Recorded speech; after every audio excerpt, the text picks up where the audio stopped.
how could you really tell? Because if you working on clothes, I'm rambling because I really like clothes. I met this lady on a plane when I was younger, and she worked for Gap. She was on her way to Indonesia or something like that. But her job was to look for fakes, Yeah. And so the way you do it is by the pattern. It's a certain way that these things are cut that a knockoff person is not going to cut them. You know what I mean? Right. So you can get the Evisu jeans, pop them inside out, look at the stitch, look at the outside of it, and be like, shit is fake.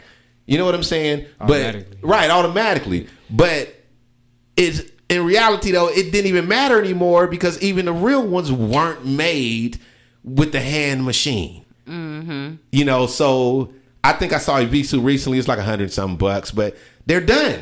You know what I'm saying? Even if they're selling, and this is a thing too that I learned. Other than like you may see like a Lacoste or a Polo, if your clothes are in Ross or Marshalls, unless you big already, it's a wrap for you. Mm-hmm.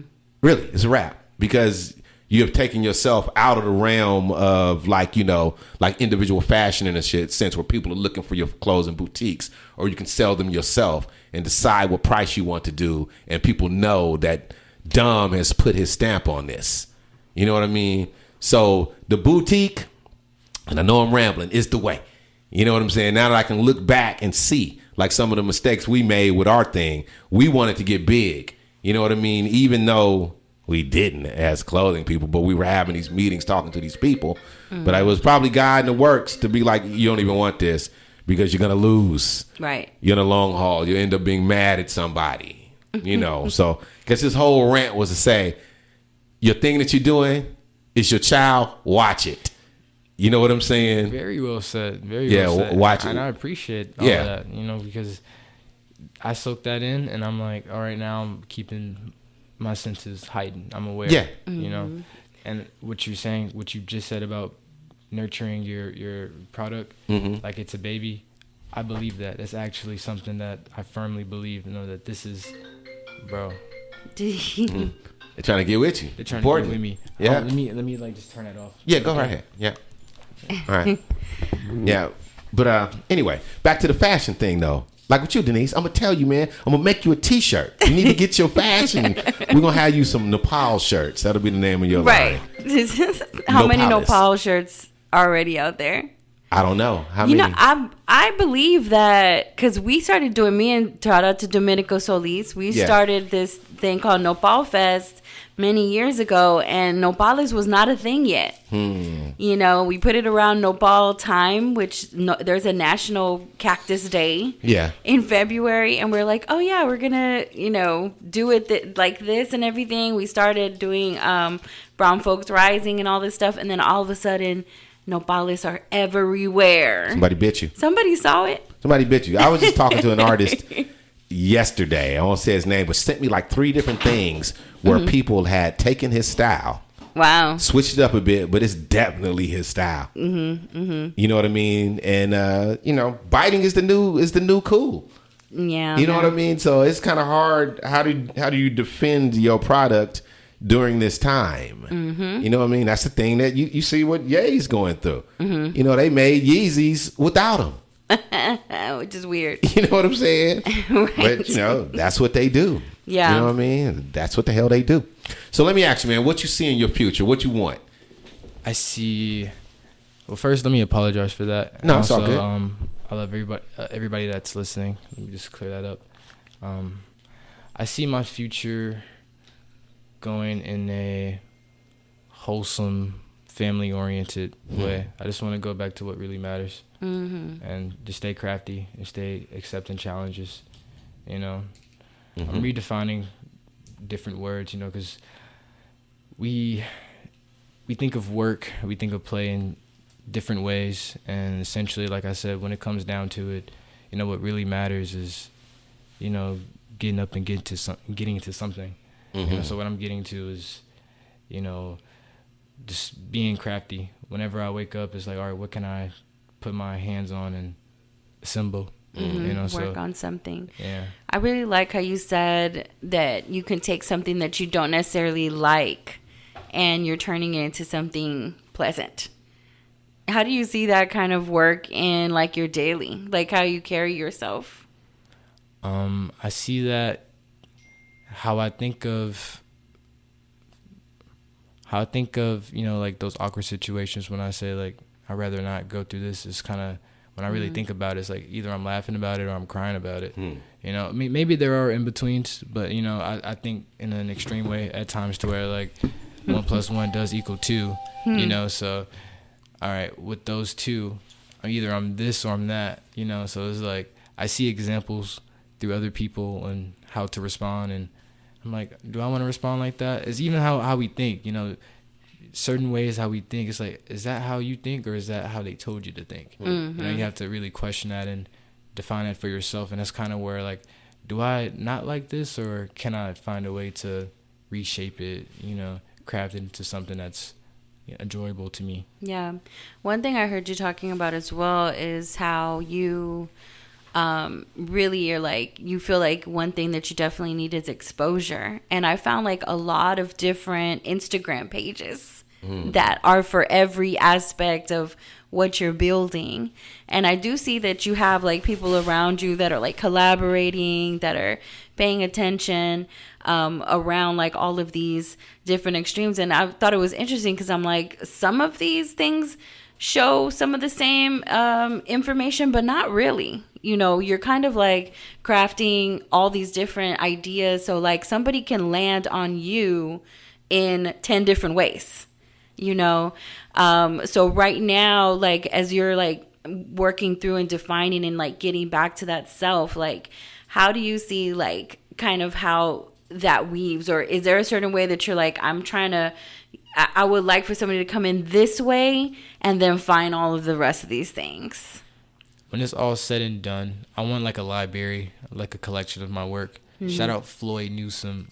I love Floyd Newsom. He came into work the other day, and he's like an example of where I want to be. You know, so when I see like older black gentlemen, you know, just alive and doing things productive, I aspire. You know, so even when it comes to my granddad, like what I heard him say when I was working with him one time, you know, he was talking about his mom that passed. She was like, you know, so he's from Crockett, and you know, that's you know, I've been to Crockett before. Yeah, Tony Henry is from Crockett.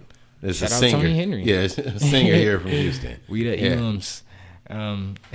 So they have like acres out there to where you know, they have cattle that he feeds every Sunday, and you know, before she passed, apparently she was carrying like this fat stack of hay to feed the cows, and he was like, yo mama, what are you doing, like you're 90 something, right? She's like, I'm never quitting. Yeah, you know, so like to quote him quoting her, I have a song, Dami does it, it's like, grandpa, I'm not fucking kidding. I can never quit. I forgot the actual lyrics, but essentially I'm saying that I can never quit, and by saying I'm never quitting is to lead people in, and I want them to really just see that, you know, I'm really just going about it, and you know, what else is there to do? If I'm not doing this, it's like, I'll be doing something like robbing a bank or something, right? Or something that's really destructive. You know, that's what it comes down to, like the extremes. How I think, you know, it's like, if I'm not crafting or constructing, I'm about to destroy it. You know, be like a hardline criminal. Right. If you see like with the names, it's like I play with a lot of, you know, words that kind of contrast, like damage control. And when I think of my next exhibition, well, I'm not gonna say next, but like I want to work on this exhibition called Damaged Goods. You know, and with that, it's like you think of damage, break down that word, damn age, Grandpasrevenge. Grandpasrevenge to me, you know, is redefining, you know, what youth is. And youth, you know, it can be expressed in many different ways, you know, whatever you're exposed to at that time. And my exposure was me being, you know, interested in, you know, graphic design and seeing, oh, how can I like captivate people through photos that I take or that I, you know, put other photos onto, you know. So in middle school, I really had like a catalog that I started off, and I'm super sad I lost it. So with me having that feeling, it's like, I can never lose again. I don't want to lose it. I want to put it all out. So I'm at a point to where it's like, just keep putting it out, because somebody's going to grow, learn from it. I'm growing and learning from it. So it's really to remain genuine. That's dope, man. That's the problem that I have of not putting things out, which is a problem. waiting on a perfect time, and there's really not a perfect time. Mm-hmm. Time and money. I think of it like it's really made up. Everything is make believe. Think about it. Everything make believe. Mm-hmm. Yeah, I agree. Get it out. All right. So if you had the option to be like your thing, if you got to choose which thing popped first, would it be fashion or music or film?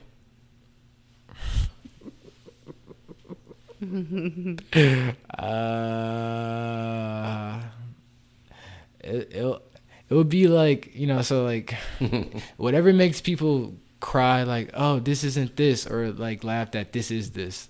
Like how I laughed at it, like just now, they're gonna be like, oh, this is an interview because he laughed at it, because he's actually like internalizing what he said. He's viewing the question, so to answer it is more so like, man, the next film I'm working on, I want to document into the way to where I'm exposing, I'm expressing, and this is for anybody of any genre, of any age, of any demographic, so when it comes to fashion, I think I can do well at it. I think I can actually pop off from that rather than the music. I was spending more time focused on, design and style as of lately.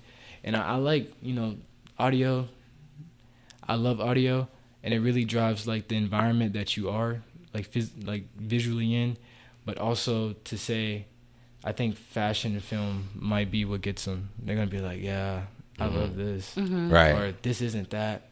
So it's gonna like start a conversation to say like, wait, it is that because you're saying it's not that, and then somebody's gonna like question them. Yeah, so it's just being strategic. Right. It all works together. Yeah. And, that's something that I learned, too. Because listening to you now, I have to be like, the film aspect of it, too. But, like yearly when I was doing clothing stuff, I would at least 3 trade shows. The magic show, summer, spring, magic show, winter, fall, ASR show. And what else? What was the other one that I know the guy that started it became the biggest one, and I'm having a brain freeze on it right now. The Agenda Show. Yeah, I did the very first Agenda Show, as a matter of fact, Yeah. But but what I learned was music follows the fashion, because like like right now, what is this? So you go to a show this year, it's summer, spring is showing, So if you're ahead with fashion, if you're implanting whatever you're doing with fashion, you're a season ahead.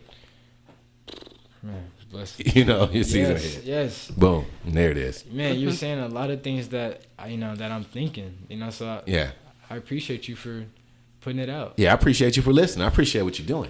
You know what I'm saying? I see it, man.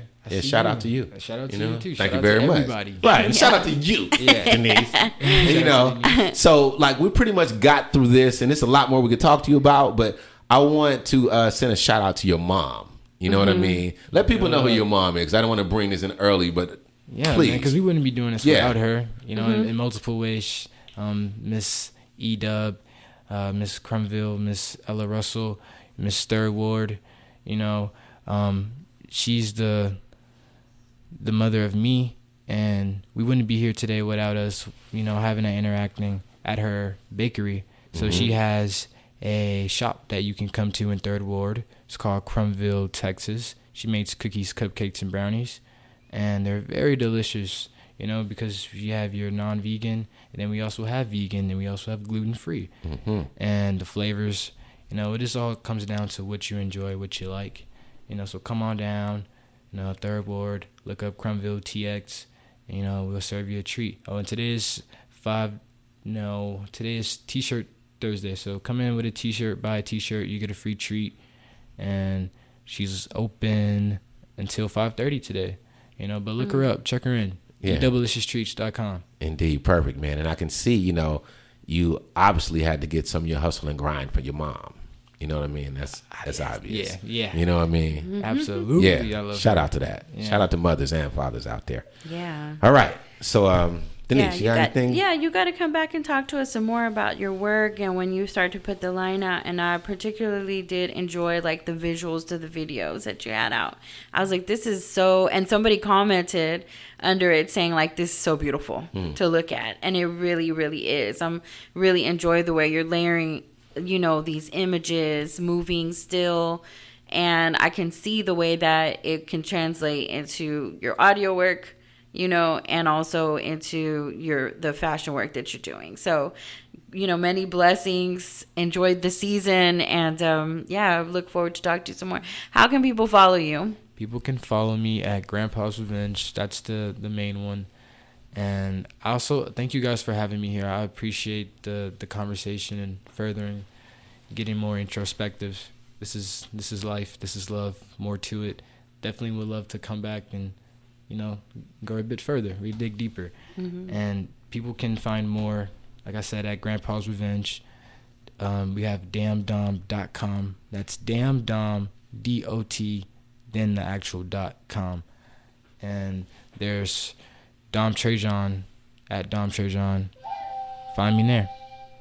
We'll be there. We'll be awesome. Here. We here. Give me right hashtag give me hashtag MTN.VW. That's right. Get it. Make it happen.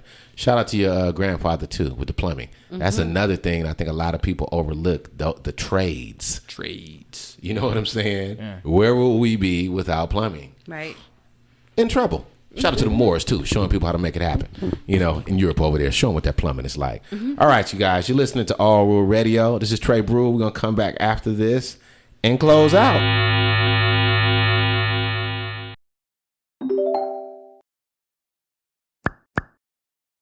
Hey, you got any shots you want to give out there, Dom, Grandpasrevenge? Stay blessed, stay protected. Yeah, this weather is something serious, so, shout out Allrealradio. Thank you. Shout out Grandpasrevenge. Shout out Dom Trejon. Shout out Public Relations Media Broadcast. Shout out Strange Shitho. Shout out damndom.com. Sorry if I'm, doing profanity on here. Oh, it's okay. She do it all the time. Okay. That's not true. Shout out family. Shout out friends. Shout out love. Shout out everyone.